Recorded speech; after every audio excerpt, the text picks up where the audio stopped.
Bienvenue à tous sur la chaîne Contes et une histoire. Je suis votre présentatrice, Céleste, et je suis ravie de vous accueillir dans un univers rempli de merveilleux contes et d'histoires captivantes. Pour nous aider à nous développer, vous pouvez regarder 30 secondes minimum des pubs qui vous sont présentées, vous abonner, aimer les vidéos, les partager et les commenter pour nous partager vos points de vue et échanger avec la communauté. Abonnez-vous dès maintenant à Contes et une histoire pour ne manquer aucune de nos fabuleuses aventures.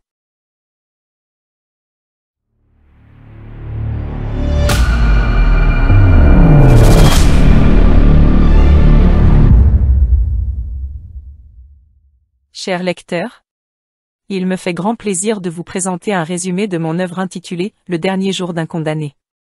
Laissez-moi vous emporter dans les méandres de ce récit poignant et engagé. Au cœur de cette histoire, je vous invite à suivre les pas d'un homme qui, à travers les pages de son journal, partage avec vous son ultime journée avant son exécution. Tandis que les heures s'écoulent, vous découvrez les pensées les plus intimes de cet individu anonyme qui, condamné à mort, se voit privé de tout espoir de rédemption. Le protagoniste, dont le nom demeure inconnu, est confronté à l'inexorable progression du temps qui le mène inexorablement vers le sinistre échafaud. Au fil de ses écrits, il exprime ses craintes, ses regrets et sa colère face à une société qui lui refuse tout espoir. Sa plume devient alors le reflet de son esprit torturé et de sa lutte intérieure. À travers ce récit, je tente d'éveiller chez le lecteur une profonde réflexion sur la peine de mort et ses implications morales. Je cherche à susciter une prise de conscience, en exposant les souffrances et les tourments d'un homme face à une mort imminente, dans l'espoir que cela incite à l'abolition de cette pratique barbare. Au-delà de la dénonciation de la peine capitale, le dernier jour d'un condamné est aussi une critique acerbe du système judiciaire et des inégalités sociales. L'individu qui se livre à travers ses écrits représente tous les hommes privés de justice, condamnés à tort ou victimes d'une société qui les marginalise. Ce court roman est une exploration profonde de la condition humaine et de la valeur de la vie. Il pousse le lecteur à se confronter à ses propres convictions et à remettre en question les fondements d'une société qui tue en son nom. En conclusion, Le dernier jour d'un condamné est un texte engagé, une plongée dans les abîmes de l'âme humaine et une invitation à la réflexion. J'espère que cette œuvre touchera votre cœur et éveillera votre conscience, vous incitant à œuvrer pour un monde plus juste et humain. Bien à vous. Victor Hugo. Mon cher lecteur, je me tiens devant vous, humble écrivain, pour vous offrir une conclusion moralisatrice à mon œuvre, Le dernier jour d'un condamné. Dans ce récit poignant, j'ai cherché à susciter l'empathie et la réflexion sur la peine de mort, cette sombre pratique qui prive un être de sa vie et de toute possibilité de rédemption. Ainsi, la morale que je souhaite partager avec vous est la suivante. La peine de mort, cette ultime phrase infligée par la société, doit être questionnée et remise en cause. Si notre humanité se mesure à la manière dont nous traitons les plus faibles et les plus vulnérables parmi nous, alors la peine capitale ne peut trouver sa place dans un monde prétendant à la civilisation. Chaque vie a une valeur intrinsèque, et nul être humain ne devrait être habilité à jouer le rôle de bourreau. La société ne peut se prétendre juste si elle utilise la violence pour répondre à la violence, si elle pense que la rétribution brute est une solution valable. La peine de mort ne fait qu'engendrer davantage de souffrance, perpétuant ainsi un cycle de violence et d'inhumanité. L'essence même de notre humanité réside dans notre capacité à pardonner, à réhabiliter et à croire en la possibilité de rédemption. Même le plus condamnable des individus conserve un potentiel de transformation. La prison, en tant qu'institution, devrait viser à réinsérer les individus dans la société, à leur donner une chance de se repentir et de reconstruire leur vie. En plongeant dans les pensées tourmentées de mon protagoniste, j'ai voulu vous rappeler que derrière chaque condamné à mort se cache une tragédie humaine, une histoire complexe de douleur, de souffrance et d'espoir étouffé. Nous devons nous efforcer de comprendre ces histoires, de chercher des alternatives, et de promouvoir une justice qui ne s'abaisse pas à la vengeance, mais qui aspire à l'évolution de la société dans son ensemble. Au terme de cette réflexion, je vous invite à vous interroger sur votre propre position face à la peine de mort. Souvenez-vous que l'histoire de l'humanité est jalonnée d'erreurs, de tragédies et de douleurs. Apprenons de ces leçons du passé et travaillons ensemble à bâtir un avenir où la compassion, la réhabilitation et l'espoir l'emportent sur la haine et la violence. Victor Hugo. Conclusion moralisatrice. En tant que personnage du condamné à mort dans Le dernier jour d'un condamné de Victor Hugo, je peux tirer une conclusion moralisatrice sur mon propre rôle. Mon histoire souligne les horreurs de la peine de mort et les conséquences dévastatrices de la société sur un individu. À travers mon récit, Victor Hugo cherche à éveiller la conscience des lecteurs et à les pousser à remettre en question la validité de la peine capitale. Mon existence en tant que condamné à mort met en évidence l'inhumanité de cette pratique, démontrant qu'elle ne fait qu'engendrer la souffrance, l'injustice et la désolation. Je représente le désespoir, l'angoisse et la cruauté du système judiciaire. Mon expérience en tant que condamné à mort met en lumière les failles de la justice et la nécessité d'abolir une peine qui nie la possibilité de rédemption. En me donnant une voix, Victor Hugo invite les lecteurs à réfléchir aux valeurs fondamentales de l'humanité. Il souligne la nécessité de la compassion, de l'empathie et du respect de la dignité humaine. Mon histoire nous rappelle que chaque vie est précieuse et qu'aucun crime ne peut justifier l'acte de prendre délibérément une vie.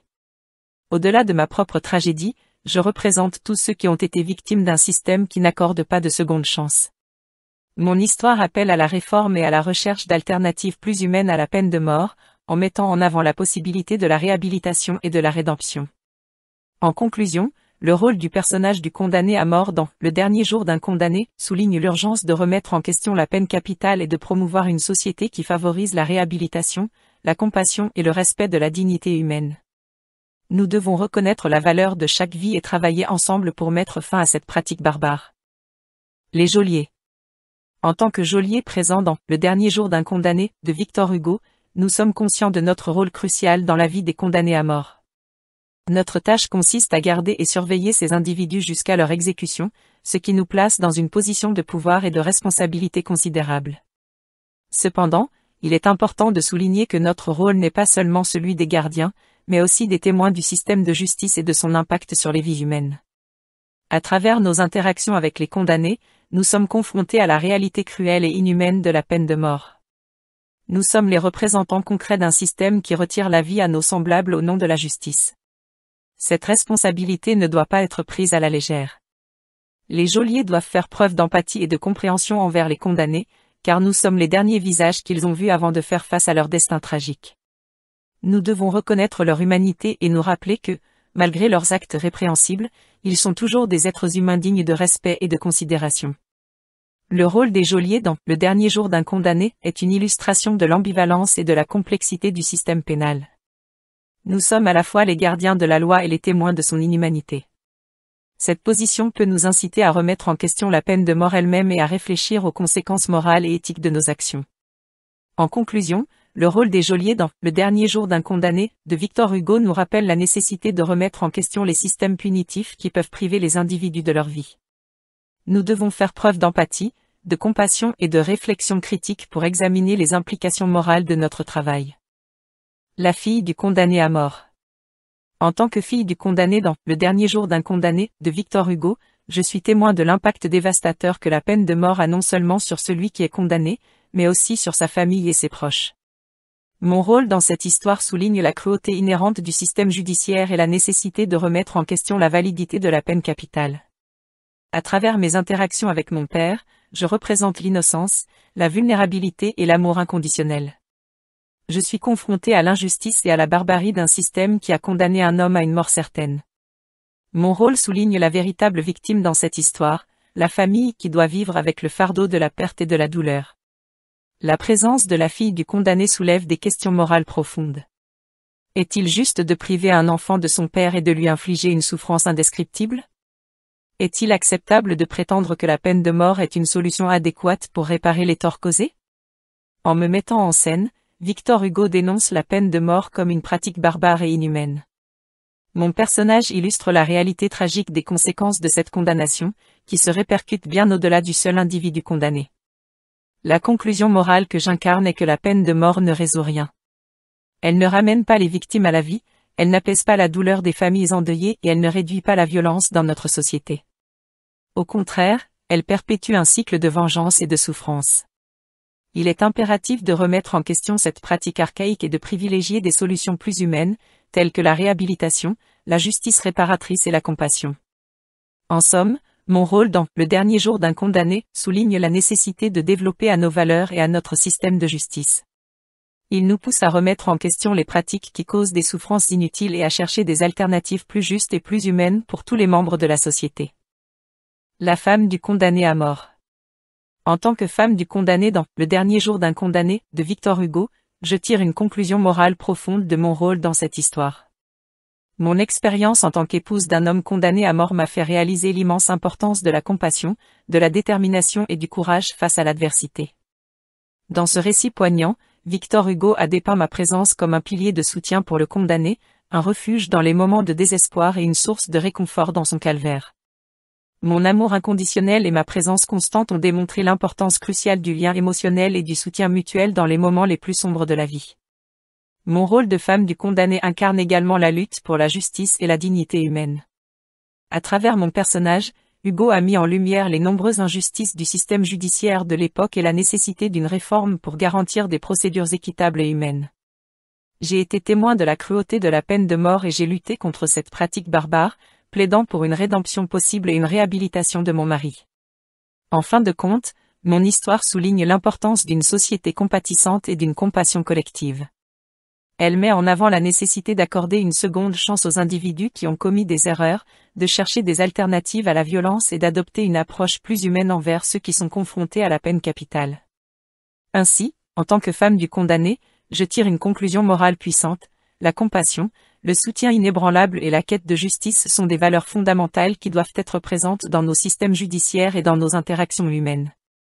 Par mon personnage, je suis une voix qui appelle à l'empathie et à la réflexion sur la peine de mort, incitant chacun à se questionner sur la nature de notre humanité et à œuvrer en faveur d'un monde plus juste et plus compatissant. La mère du condamné à mort. En tant que mère du condamné, je suis confrontée à une réalité déchirante, à la fois triste et troublante, dans Le dernier jour d'un condamné, de Victor Hugo. Ce récit bouleversant met en lumière le rôle crucial que joue une mère face à l'injustice, à la cruauté et à la peine de mort. Mon cœur de mère, rempli d'amour et d'espoir, se trouve confronté à la brutalité du système judiciaire et à la douleur d'assister à l'exécution imminente de mon fils bien-aimé. La mère du condamné, représentée dans ce roman, est un symbole poignant de l'amour maternel inconditionnel et de la souffrance qui en découle.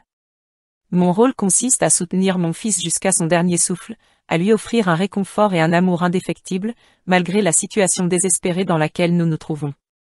J'incarne l'archétype de la mère qui se bat jusqu'au bout pour protéger son enfant, même lorsque toutes les portes semblent se fermer devant nous. Dans cette histoire, je suis confrontée à un système juridique qui ne reconnaît pas la valeur de la vie humaine et qui inflige une peine aussi brutale que la peine de mort. Mon rôle consistait à signaler cette injustice et à plaider pour la clémence, à rappeler que chaque individu a le droit à la rédemption et à la possibilité de se repentir. Je représente la voie de la compassion et de l'humanité face à un monde qui a parfois tendance à oublier ses valeurs essentielles. La conclusion morale que je tire de mon rôle en tant que mère du condamné est que l'amour et la compassion sont des forces puissantes qui peuvent défier même les circonstances les plus sombres.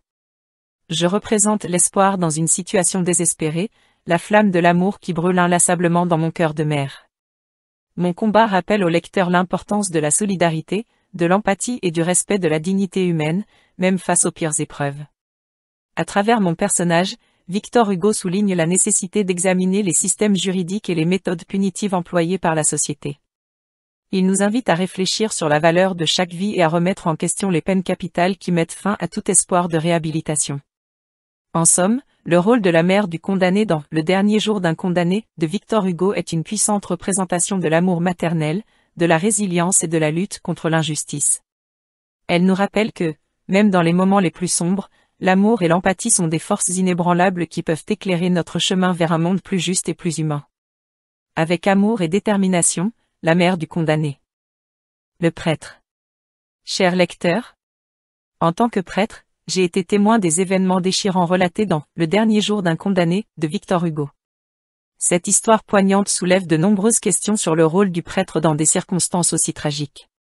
À travers cette réflexion, je souhaite partager une conclusion moralisatrice quant à notre devoir en tant que gardien de la foi et de la compassion. Le prêtre, tel que dépeint dans cette œuvre, incarne l'espoir, la rédemption et la force spirituelle face à la cruauté et à l'injustice du monde. Il offre une oreille attentive au condamné, un réconfort dans les ténèbres de sa prison, et il cherche à lui apporter la paix intérieure avant son ultime voyage vers l'éternité.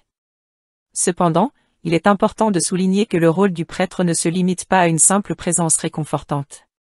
Notre tâche consiste également à défendre la dignité de chaque être humain et à agir pour la justice. Le prêtre dans cette histoire, bien qu'il puisse être perçu comme un soutien moral pour le condamné, n'a pas réussi à empêcher son exécution, ni à influencer le système injuste qui le condamnait à mort. Cette tragédie nous rappelle donc l'importance pour le prêtre, et pour chacun d'entre nous, d'être des acteurs du changement dans la société. Nous devons être prêts à remettre en question les lois iniques et les systèmes oppressifs. Notre voix doit se faire entendre pour réclamer la justice et l'équité. De plus, la leçon morale de cette histoire souligne l'importance de la compassion et de l'empathie. Nous devons nous efforcer d'écouter ceux qui sont marginalisés, opprimés et en proie à la souffrance. Le rôle du prêtre est de tendre la main à ceux qui en ont besoin, de partager leur fardeau et de les accompagner dans leur quête de rédemption. En conclusion, Le dernier jour d'un condamné, de Victor Hugo met en lumière le rôle complexe et crucial du prêtre face à l'injustice et à la souffrance. Nous devons être des agents de changement, remettre en question les systèmes oppressifs et faire preuve de compassion envers tous les êtres humains. Seulement ainsi pourrons-nous espérer construire un monde plus juste et plus humain. Que la grâce de Dieu soit avec vous. Votre humble serviteur, le prêtre. La foule. En tant que membre de la foule, je suis profondément touché par le rôle que nous avons joué dans « Le dernier jour d'un condamné » de Victor Hugo. Notre présence tumultueuse et notre attitude impitoyable surmit en évidence les aspects les plus sombres de la nature humaine. Cette histoire nous rappelle la puissance destructrice de la foule lorsqu'elle est aveuglée par la colère et la haine. Nous avons participé à l'exécution d'un homme condamné à mort, sans réellement comprendre les raisons qui l'ont entraîné à cette situation désespérée. Notre incapacité à faire preuve de compassion et de compréhension envers le protagoniste souligne notre propre cruauté et notre manque d'empathie. La foule représente souvent l'incarnation de la justice populaire, mais dans ce cas, notre soif de vengeance et notre désir de voir le sang couler ont révélé notre propre inhumanité. Nous avons ignoré les principes les plus élémentaires de la dignité et de la valeur de chaque être humain. Cette expérience nous enseigne une leçon essentielle. Le pouvoir collectif peut facilement sombrer dans l'injustice et l'intolérance si nous ne faisons pas preuve de réflexion et d'introspection. Nous devons prendre conscience de notre responsabilité individuelle au sein de la foule et veiller à ne pas céder à nos instincts les plus primitifs. En fin de compte, le dernier jour d'un condamné nous rappelle que chaque personne, même condamnée, mérite d'être traitée avec humanité et respect. La foule doit s'efforcer de faire preuve de compassion et de compréhension, même dans les moments les plus difficiles, afin d'éviter de sombrer dans une spirale de violence et de cruauté.